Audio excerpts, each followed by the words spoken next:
Сайн уу Монголын фэнүүд байна уу? Монголын анхны өсвөр үеийнхэнд зориулсан Teen Cafe-гаар хамтдаа зочилцгоё.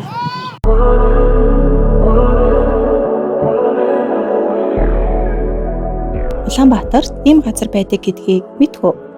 Энэ газар зөвхөн сүр насныханд зориулагдсан гэж боддоо.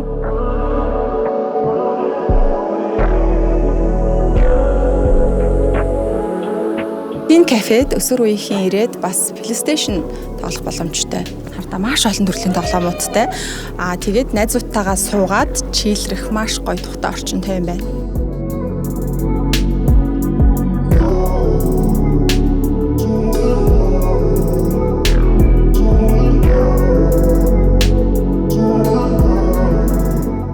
Teen Cafe-д тоглоом, кофе, амттан гээд бүгд нэг дор байдаг нь гайхалтай. Найзуудтайгаа цагийг өнгөрөөх хамгийн зөв газар бол Teen Cafe.